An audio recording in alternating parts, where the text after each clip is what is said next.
Imagine walking through the streets of a country and seeing things that seem paranormal and have no explanation. Now imagine that happening in the poorest country in the Americas, a country condemned to enormous debt after freeing itself from a European power.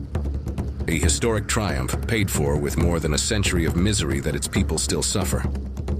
That country exists, and it's called Haiti, a place where voodoo is not folklore but the official religion, where the line between the real and the supernatural is so thin that the figure of the zombie even appears in its penal code, and where there are hidden spirit houses, cemeteries that almost no one dares to set foot in, and markets where objects so strange are sold that it is hard to believe they are real.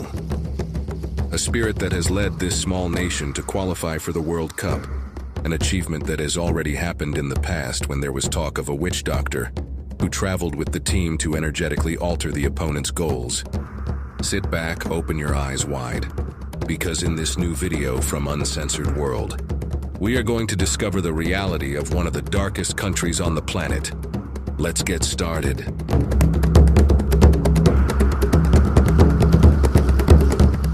In the heart of the Caribbean Sea lies one of the most intense, enigmatic, and extreme countries on Earth. A nation where realities occur that many would not believe possible. In a territory shaped by the force of nature and centuries of turbulent history that left deep marks not only on its landscape, but also on the soul of its people. And the most surprising thing is that much of that history, including the reason why it is now considered the poorest country in the Americas, has its origins in one of its greatest achievements: gaining independence and freedom for a population that had lived in slavery. A triumph that changed the world, but one whose price you will soon discover on this journey. Haiti occupies the western part of the island of Hispaniola, a land it shares with the Dominican Republic. And although at first glance both countries seem like two halves of the same tropical paradise, the reality is very different. This country may seem like a true Caribbean paradise, but when you look closely, you discover that Haiti is a completely different world. A territory where mountains rise like ancient walls, where the land changes without warning, and where people keep alive traditions and ceremonies that connect the everyday with the spiritual. In Haiti, nature is not a backdrop. It is a force that sets the pace of life with an intensity that hardly exists anywhere else in the Caribbean. While the Dominican Republic boasts rainforests, turquoise beaches, and dense forests, in this country the landscape tells a very different story. Deforestation has left Haiti with completely bare hillsides, hills that look like open scars, and valleys that wage the same battle against erosion every year. That is why, while the Dominican side remains green and full of life, Haiti has a much drier and more extreme landscape. Where one is touristy and predictable, the other is unpredictable, wild, and deeply real.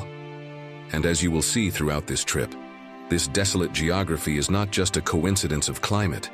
It is also a clear reflection of the historical loneliness that has marked its people, the wounds of its past, and the daily struggle to stay afloat in a world that has rarely been fair to them. To begin to understand this, it is important to know that this difference is not only due to geography, but also to centuries of political decisions, invasions, economic problems, and natural disasters that have shaped this country. These are the reasons why Haiti is unlike any other Caribbean destination, as it is harder, more spiritual, more mysterious, and at the same time, more human. On the human side, it is worth noting that Haiti has one of the highest population densities in the Caribbean.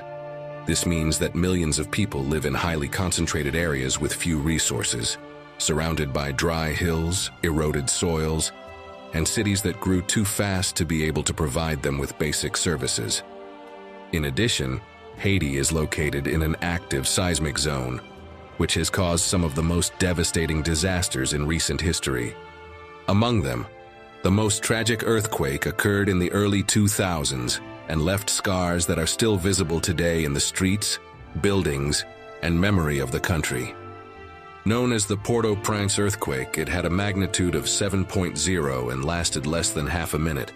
But its epicenter was so close, just 25 kilometers from the capital, Port-au-Prince, that the impact was enormous.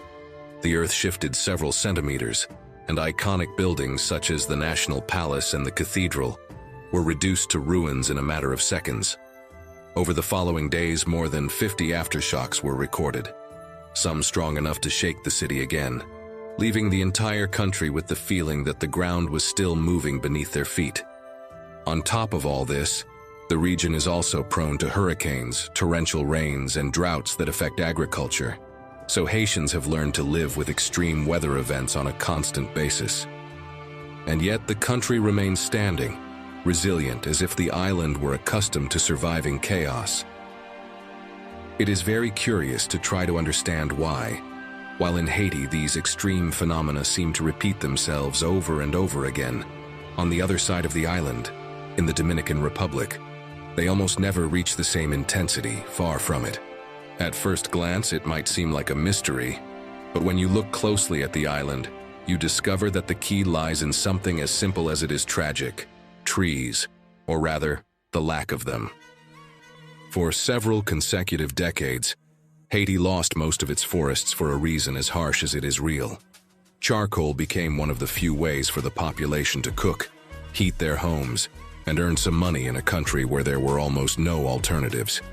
Unbeknownst to them, this massive deforestation left entire hillsides without natural protection and broke the balance that had sustained the Haitian landscape for centuries. Without that layer of vegetation to slow the wind, retain rain, and hold the soil in place, every storm that hits Haiti strikes with much greater force. As water runs unimpeded, the soil erodes much faster, and hurricanes find vulnerable terrain where they can cause more damage. Meanwhile, in the neighboring Dominican Republic, the remaining forests act as a natural shield that cushions the effects of the climate.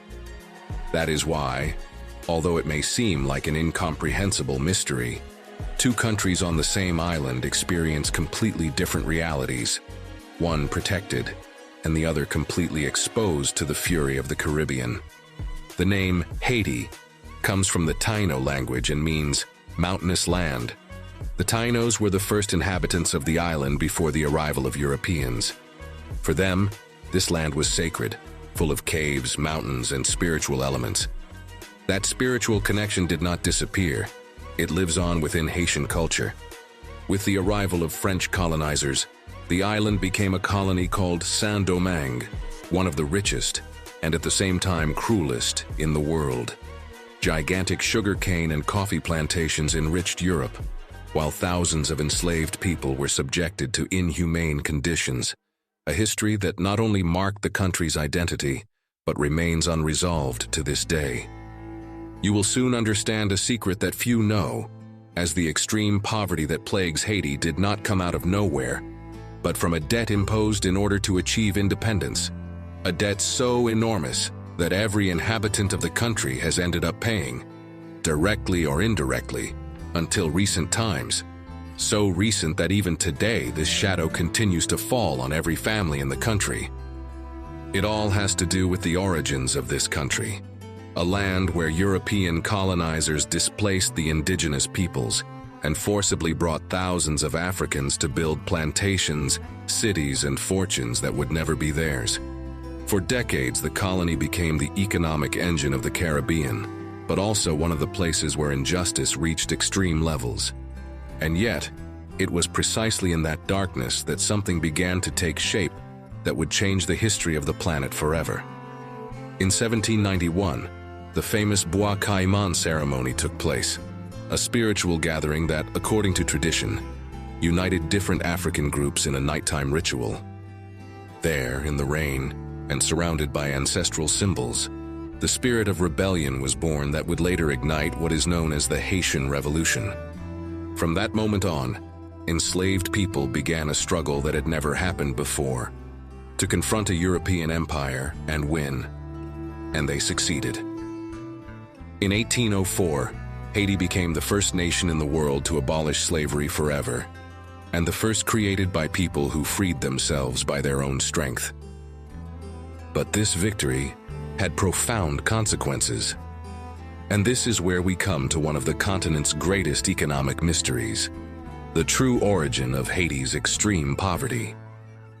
After losing the colony, France forced Haiti to pay compensation for the loss of its slaves and plantations, a huge sum for the time, 150 million gold francs, an amount that, translated into today's value, would be equivalent to tens of billions of dollars.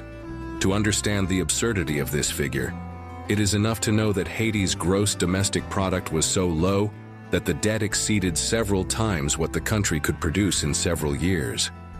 This meant that, for decades, almost all the money generated by the nation was sent directly to France, leaving the population with only enough to survive. Houses, plantations, and businesses that should have belonged to Haitians were, in effect, mortgaged by that debt, while foreign banks took control of much of the country's economy. The situation was so extreme that Haiti continued to pay installments until the mid-20th century, trapping several generations in a cycle of poverty from which it was impossible to escape. A cycle that is still felt today, because while wages remain low and savings are almost non-existent, the cost of living has remained surprisingly high. And since for decades the state's revenues were used to pay off this historic debt, this prevented the construction of stable infrastructure, investment in education, or the development of local businesses. So while the country sent money abroad, cities grew without sufficient businesses or services, agriculture lost strength, almost everything was imported, increasing the costs of the most basic products, and the population was trapped between minimum wages and high prices. These are some of the reasons why, even today, traveling in Haiti can be surprisingly expensive compared to its neighboring countries, despite being a country with very low income levels. This reality can be seen in what is considered the poorest country on the continent, as many everyday products here can cost more than in Europe or the United States. For all these reasons, it is said that the debt did not disappear entirely, but rather changed form, because it continues to weigh on Haiti like a historical shadow that still affects this beautiful Caribbean country today. If you found this story interesting, please give us a like. As you can see, every week we research and travel to show you the world like no one else does.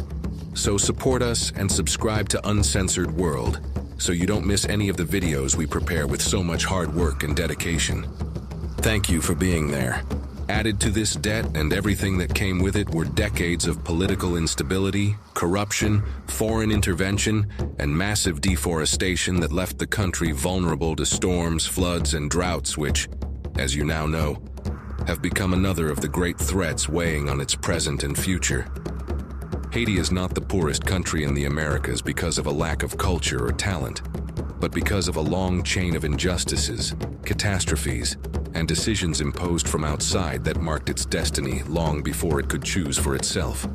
This same economic reality has given rise to phenomena that, although they do not represent the whole country, do appear in some very specific areas, especially in tourist and coastal areas where poverty hits hardest. Places such as parts of Port-au-Prince, some neighborhoods near Pétionville, the Jacmel area, and tourist enclaves in Cap-Haïtien are known for attracting foreign visitors, and with them, situations where certain women offer companionship or establish intimate relationships with travelers. This is not a Haitian tradition or a cultural element of the country, but a direct consequence of the lack of opportunities and the need to survive in places where income is scarce and daily life is very difficult. It is yet another reflection of how inequality and the absence of options can push some people to seek out tourists as a way to support themselves in an extremely adverse environment. Despite so many misfortunes and wounds accumulated throughout its history, the Haitian people retain an incredibly strong identity. Two official languages coexist in the country: French, which represents formal education and colonial heritage, and Haitian Creole, spoken by more than 90% of the population. This coexistence of languages reflects, better than anything else, the struggle between what was imposed from outside and what was born from the heart of the people themselves. This same duality also appears in their spiritual life, as two official religions coexist in Haiti.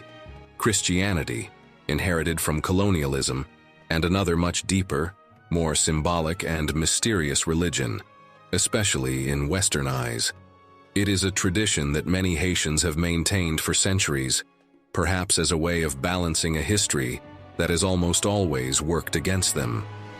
That is why, within this strong identity, Voodoo occupies a central place. For them, it is much more than a religion.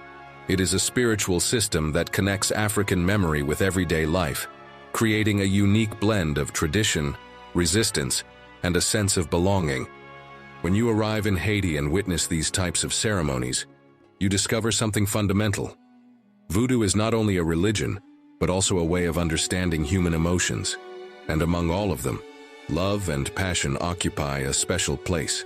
That is why, in many temples, rituals are performed to unite hearts, attract a specific person, or strengthen the connection between two lovers. One of the most striking aspects is that these ceremonies are not seen as something hidden or forbidden, but rather as part of everyday life, with spiritual guides called Haungan and Mambo, who specialize in preparing amulets for those seeking to find a partner or recover a relationship that seems to be lost. Love rituals may include scented oils, colored candles, carved female figures, and prayers dedicated to Erzuli Frida, the Loe or spirit who represents beauty, passion, and seduction. For Haitians, Erzuli is a presence capable of hearing anyone's desires. In many ceremonies dedicated to her, women dress in bright dresses and eye-catching jewelry, imitate her soft and sensual gestures, and even dance to the beat of drums to honor her. It is believed that this helps Erzuli's energy flow and bless those who invoke her with charisma, charm, and personal magnetism. But as you will see, not everything is romantic in the world of Voodoo. There are also much more direct rituals, focused on intensifying desire, rekindling the spark, or increasing virility. That is why in Haiti there are many markets where traditional preparations made with herbs, aromatic roots, and oils are sold, which according to tradition can awaken passion or increase physical attraction between two people. The most experienced practitioners claim that these preparations work best when combined with a nighttime ritual in which permission is asked of the spirits and a simple offering is made: flowers, rum, or sweet foods. Each element has a meaning, and for those who believe in them, can make the difference between being ignored or becoming the center of attention. If there is one place in the country where all this becomes truly visible, it is at the Croix des Bossals Herb and Fetish Market, considered one of the largest and most chaotic in the Caribbean, in Port-au-Prince. An immense, chaotic, and fascinating space where the stalls seem to come from another world. The Croix des Bossals Herb and Fetish Market is not just a market. It is a living labyrinth where everything from fresh fruit and spices to ritual objects, voodoo dolls, and voodoo-related items that can only be found in markets like this are sold. In this place, the people, colors, aromas, and mixture of objects create such an intense atmosphere that very few visitors can forget it. Walking through its aisles is like walking through a living museum, where each stall holds a different story. Stories that, on more than one occasion, have an unsettling touch that is difficult to explain. Among the most striking items are bottles of perfumed oils that, according to tradition, can attract love, African roots used to strengthen personal intimate energy, and small figures and dolls dedicated to specific spirits. It is also possible to see tables full of dried herbs, bowls with aromatic mixtures, and sealed jars that voodoo practitioners consider especially powerful in nighttime rituals. For many Haitians, this market is not a strange place. It is part of their daily life, a place where they buy items for protection and to strengthen emotional or spiritual bonds. Stories about these rituals are passed down from generation to generation. Among them, one of the best known is that of voodoo dolls, objects that in the West are often seen as dark instruments, but whose real function is very different from what people imagine. In Haiti, these dolls are not used to harm anyone. They are not weapons, but symbolic tools that represent a person in order to direct a specific intention towards them. Therefore, when a practitioner makes a doll out of fabric, thread, or perfume, what they are creating is a spiritual focal point, something that serves to channel emotions, desires, or requests. The famous pricks that appear so often in movies and TV shows are not interpreted as physical harm, but as a way of pointing out what one wants to change or reinforce, such as a relationship, a feeling, or a problem one wants to solve. The act of sticking a needle does not symbolize wanting to hurt anyone, but rather intensifying an intention, as if marking a specific point on the doll's heart or memory, so that the message reaches the spirit being asked for help more clearly. Those who are familiar with the tradition know that these stories are told as cultural testimonies, not as promises. For Haitians, what matters is not whether the ritual works in a literal sense, but the intention, energy, and trust that is put into it. It is this emotional component that gives these ceremonies such special power. Although these rituals may seem extravagant to many of us, they are part of a worldview where the body, spirit, and emotions are connected. In Haiti, there is no clear barrier between the spiritual and the everyday. For many people, an amulet can be as important as a heartfelt conversation, and a nighttime ritual can carry the same emotional weight as a romantic date. To understand Haiti, you have to leave the most populated areas and walk through its hills, especially when evening falls. At that time, the country changes. The light fades faster in the mountains, and many inhabitants prefer to get home before darkness covers the roads.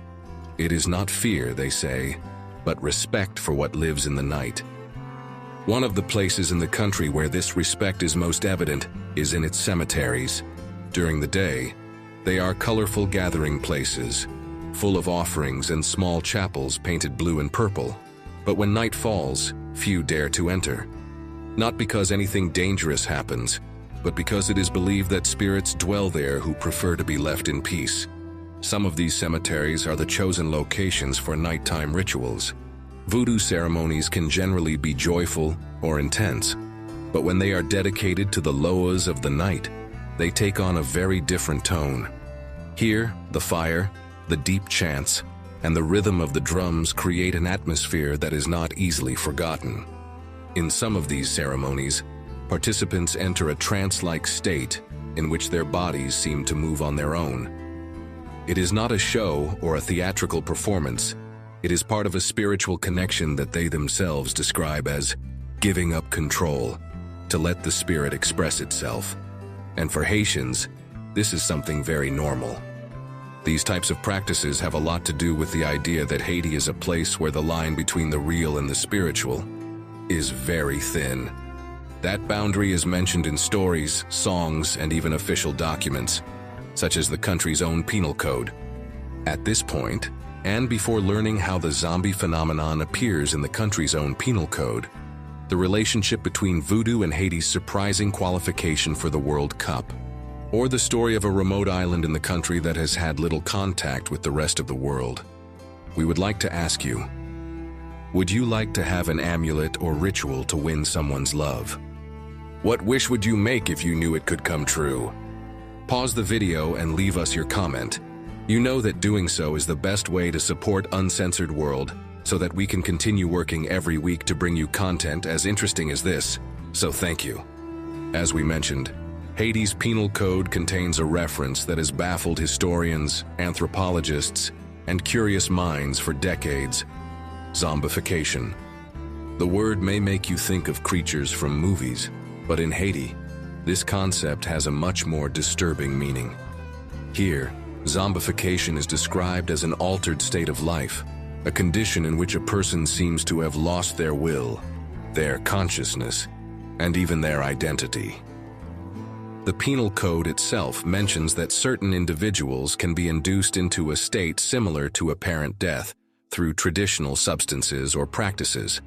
It does not explain how, nor does it specify who can do it, only recognizing it as a real phenomenon within the law.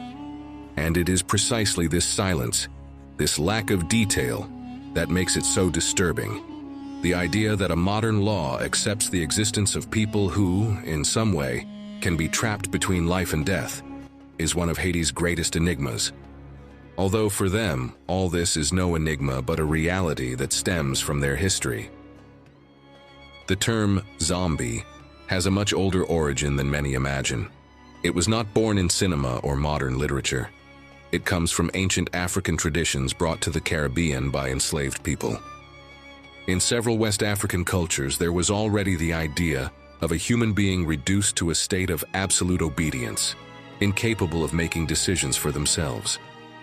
It was a symbolic image of the greatest fear a person could have, losing their freedom, their will, their soul.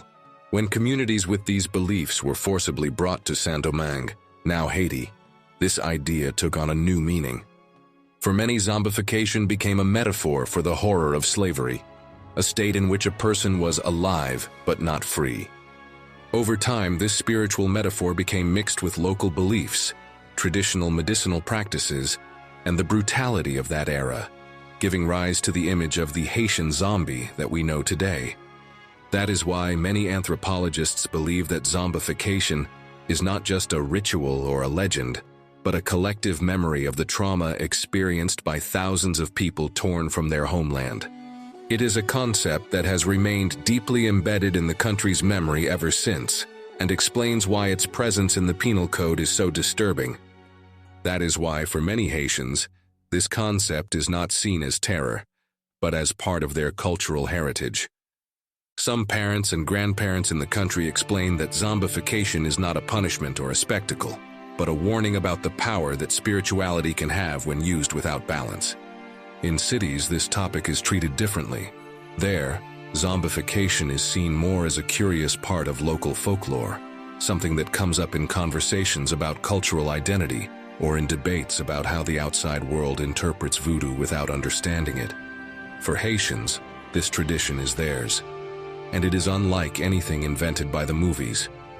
Even so, when the idea of zombification is mixed with Haitian nights, the feeling is clear.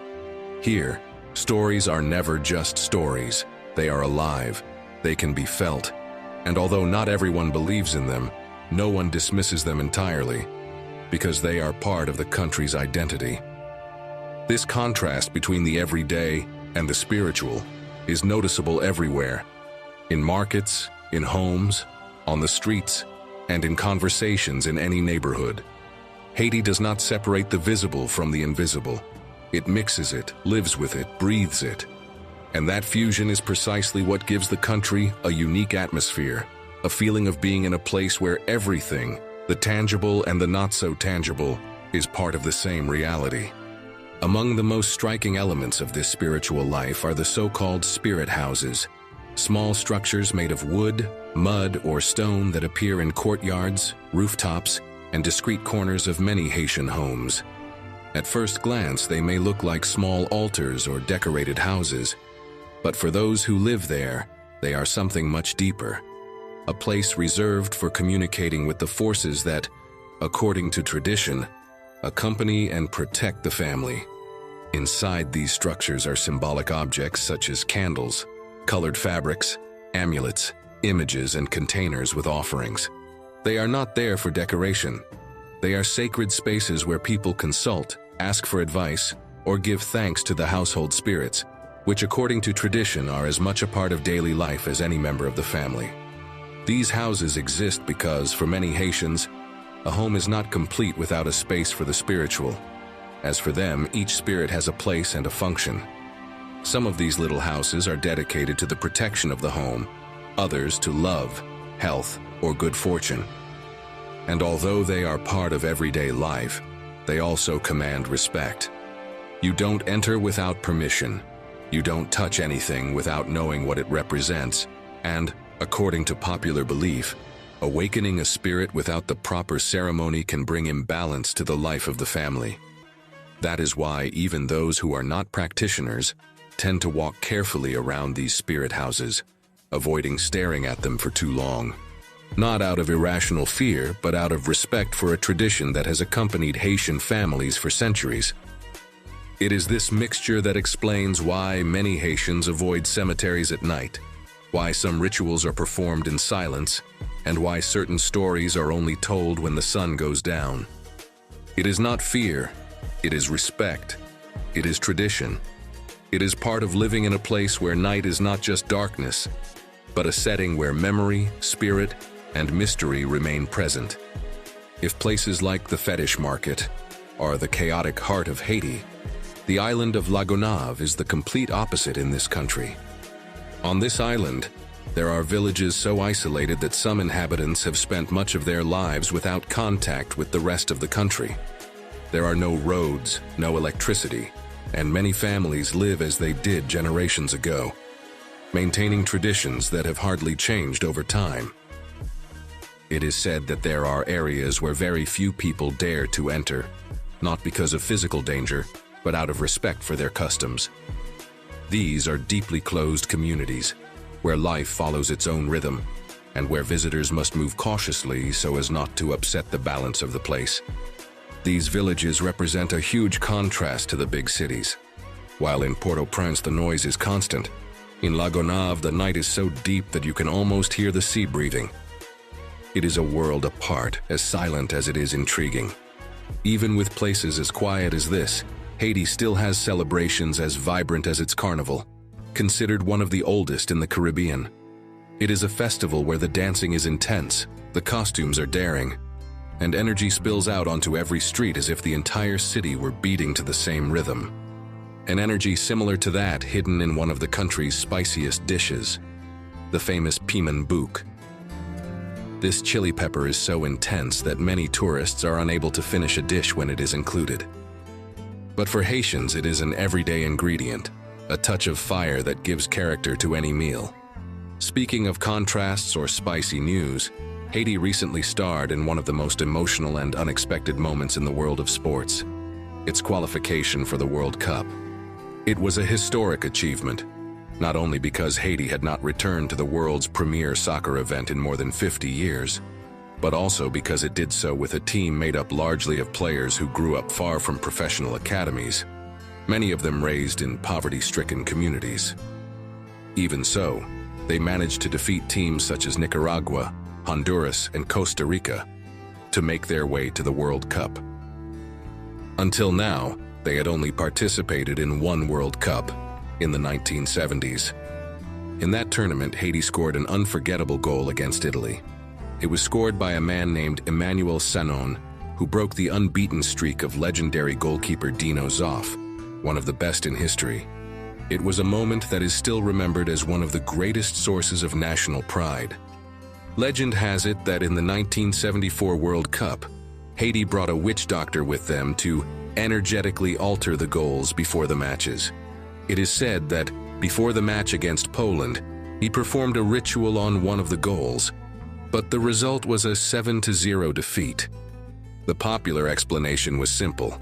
The witch doctor had got the wrong goal. No one knows how much truth there is to this story, but it is part of Haiti's soccer mythology. Some took it as a simple anecdote, others as just another tradition within Haitian culture.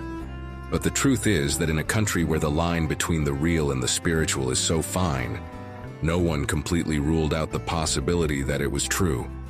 Qualification for the 2026 World Cup was seen as another sporting miracle, because Haiti achieved it without having an active national league, without a stadium fit to play in as a home team, and in the midst of a very complicated social context. Despite this, many players, some professionals who play in major leagues, return to the country of their roots to represent their people. The international media described it as a triumph that transcends soccer. And for many Haitians, it was one of the few recent moments when the whole country came together to celebrate something big, something that reminded them that even in the midst of adversity, they can still achieve the impossible, as they have done time and time again throughout their history in this extreme corner of the planet. We are coming to the end of this journey, but before concluding this experience in one of the most enigmatic and surprising countries on the planet, we have done extensive research to show you how to visit Haiti, how much it costs to travel around this country, and what you should know before setting foot in a land where the spiritual, the everyday, and the mysterious coexist every day. Traveling to Haiti may seem complicated, but it is easier than many imagine. International flights arrive at Toussaint Louverture Airport in Port-au-Prince, the country's capital. From Europe, it is common to fly with stopovers in cities such as Paris, Madrid, or Miami. From Latin America, many travelers connect in Panama or the United States before continuing on to the Caribbean. To enter the country, most travelers need a visa, although several nationalities can obtain a permit upon arrival. It is best to consult official sources and apply for a visa before traveling to avoid any unforeseen circumstances. Upon arrival, you also pay a tourist tax of around $10 US. In terms of prices, Haiti is a fairly inexpensive destination. A traditional street meal can cost around $3 or $4 US, while lunch in a simple restaurant usually costs around $7 or $10. In many cases, the local food is plentiful, spicy, and very tasty. Accommodations are also usually inexpensive. In Port-au-Prince, a room in a mid-range hotel can cost between $30 and $50 per night, while simpler accommodations offer much lower prices. However, quality can vary greatly, so it is advisable to do some research before booking, as you know that many Haitians still face high prices for imported goods, and real incomes do not allow for a comfortable standard of living, which is why, in general, daily life remains very difficult for a large part of the population. Getting around the country requires patience and planning. Taxis are common in the capital, while tap-taps, brightly decorated vehicles, are the most widely used form of public transportation. To leave the city, many travelers choose to hire local drivers or agencies that know the routes well. An important point is safety. Haiti is going through a complex situation, and some areas require great caution. The general recommendation is to always stay informed through official sources, avoid unnecessary travel at night, and travel with someone else when visiting unfamiliar areas. If you want to discover one of the most intense and curious corners of Port-au-Prince, the Croix des Beaux-Salles Urban Fetish Market is a must-see. It is located in the La Saline neighborhood, a busy area that is usually full of vendors, makeshift stalls, and an energy that is difficult to describe. Getting there is relatively easy. It is common to take a local taxi from the city center, as public transportation can be confusing for visitors. The market is usually open from early morning until mid-afternoon, and its activity is much more intense between 9 a.m. and noon, when merchants from all over the surrounding area arrive. It is important to visit with common sense. It is recommended to go with a local guide, both because of the complexity of the place and the traditions that are respected there. Some stalls display ritual objects that should not be touched. Others sell ingredients and items used in spiritual ceremonies that have been part of the local culture for centuries. Walking slowly, showing respect, and asking permission before photographing anything is essential to avoid misunderstandings. If you love nature, Haiti has pristine beaches, breathtaking mountains, and hidden waterfalls, places that surprise anyone who visits them. Many travelers also seek to explore history by visiting the famous Citadelle La Ferrière, a 19th century fortress considered one of the most impressive in the Caribbean. The island of Lagonav is one of the most isolated places in the country. Getting there is not easy. You need a small boat or local transportation that depends on the weather. There are villages where life goes on with very little contact with the rest of the world. Places where many visitors prefer not to enter, without a guide out of respect for the traditions of those who live there. Those who visit Haiti discover a destination unlike any other in the Caribbean, more intense, more authentic, and full of contrasts. A place where every street has a story to tell, and every conversation opens a door to a world deeply connected to its past. If you also believe, as we do, that reality surpasses fiction, don't miss our next video, where we will show you another corner of the planet that very few dare to explore. Click now, because what you are about to see will surprise you.